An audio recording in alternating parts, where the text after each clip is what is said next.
This is a Fox News alert. Herman Cain has just announced he is endorsing Newt Gingrich. Governor Sarah Palin joins us now. Governor, thanks for being with us this evening.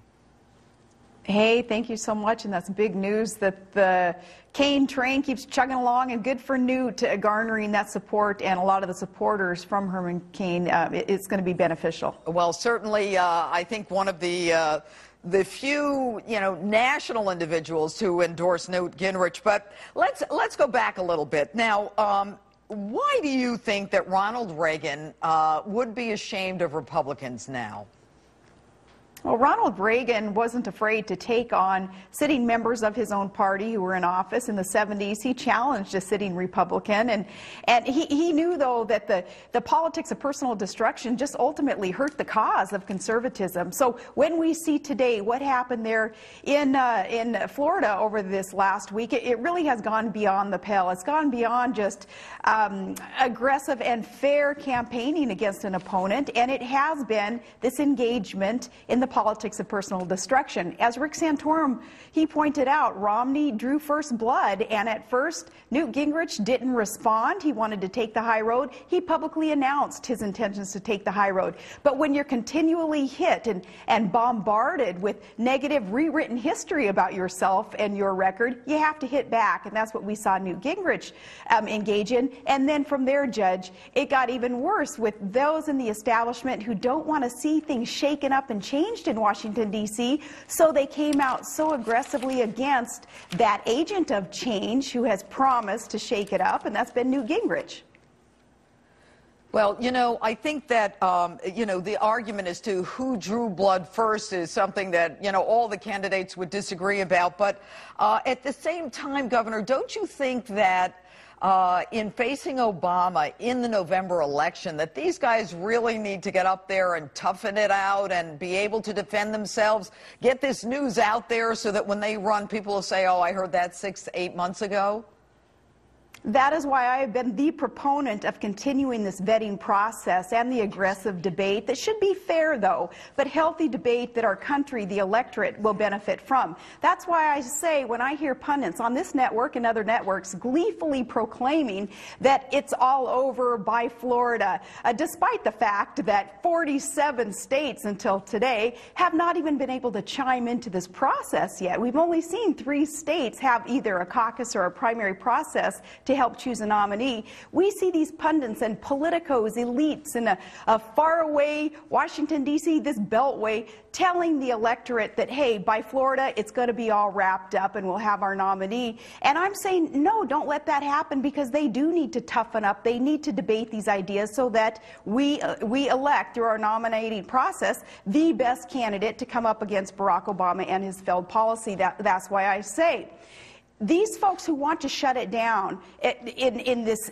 speedy process, say by Florida, and are saying, well, if Romney's elected, then it's over, we have our nominee and we'll go forward. I say, no, I want to keep hearing from Santorum and why it is that he is insistent on repealing Obamacare, and knowing that Romney Care was the precursor and the model for Obamacare. So Santorum and his debate points about, why would you support the architect of Obamacare? Maybe you want to look at somebody else. I want to hear from Ron Paul. Continue to hear from him about how, as this nation spins itself into oblivion, we will become slaves to other countries. How, yes, we got to audit the Fed and quit experimenting through QE2 and now 3. And we need to understand that this debt to GDP ratio that's now 100%, how that will bankrupt our country. I want to hear more from Newt about that Reagan revolution that he was a part of, and how it shook up the establishment back then, and how it can do that again, and that's what we need. And I want to hear more from Romney.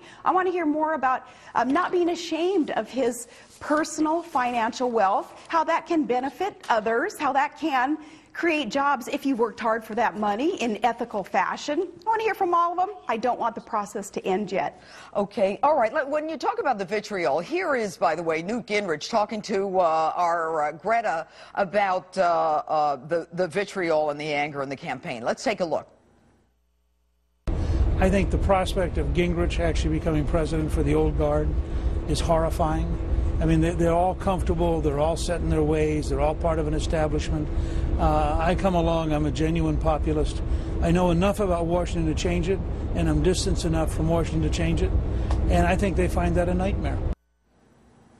How can Newt Gingrich distance himself and say that he's not an insider when there are those who would say he's the consummate Washington insider? I mean, he was Speaker of the House and he was in Congress for 20 years.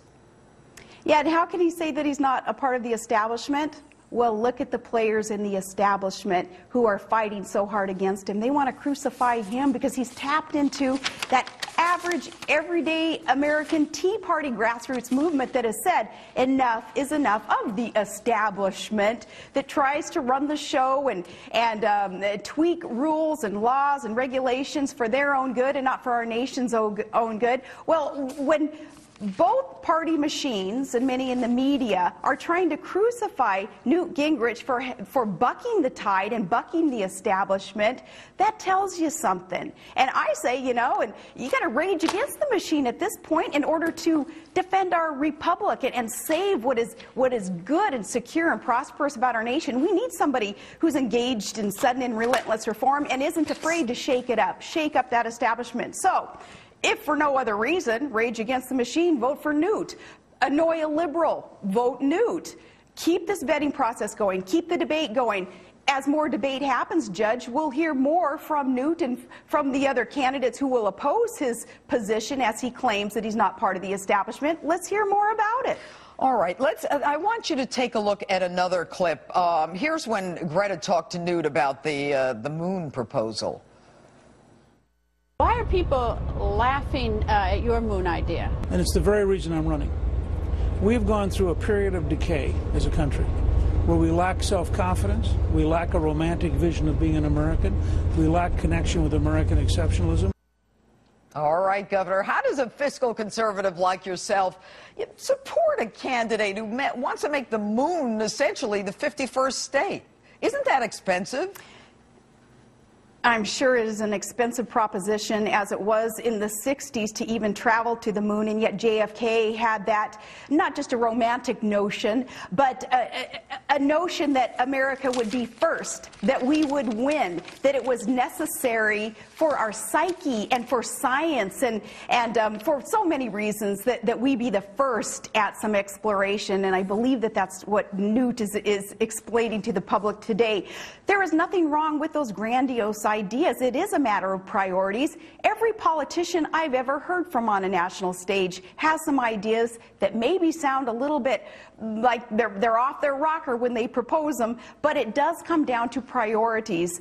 I know that we're spending a heck of a lot of money today, even small sums that add up, though, on things that I think are harebrained, like the cowboy poetry that Congress still supports today that's going on in Nevada. And I could give you many, many examples of ridiculous things that our nation has to fund via taking money from taxpayers. There's a lot of things that have to do with the priorities of Congress and what actually will be funded.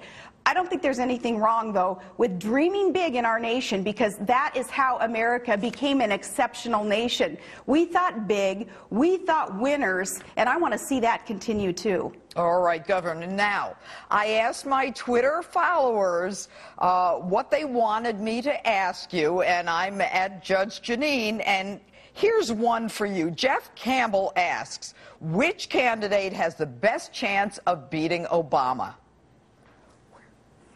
Well, I would answer which candidate who is most passionate about the sudden and relentless reform that's needed. Which candidate understands that government is not the answer, not on a state level, say when it comes to mandating what level of health care you must purchase, or on a national level. And I think that comes down to who can articulate their ideas, their solutions best. And in a campaign, the way you articulate that is in a debate. And I've appreciated, again, Newt Gingrich's his style in debates, his his thinking, his way of explaining what it is that he stands for. So I think that in a debate, Newt Gingrich would clobber Barack Obama, and that's one step closer to the voters being able to have a tool to make up their mind whether it should be Barack Obama or the GOP nominee. Sounds like an endorsement to me, Governor. Have you just endorsed Newt Gingrich? I've said for many weeks now, I want to continue the process of the vetting. But you said he's the one who has the best chance of beating Obama. Because the math is the math, and the math is showing us. The math is that Mitt Romney is the strongest against Obama, and even Santorum beats Newt in terms of the math. And that's at this point, without the vetting process continuing and without the debates continuing, which I would like to see. The math is the math, and the math shows us today that Romney and Newt are very close. Now, if as the pundits are telling us, those elites who want the better of us, who want us to just obey them and listen to them, who want to shut this down. Up against a hard break, Governor. Governor, I want to thank you so much.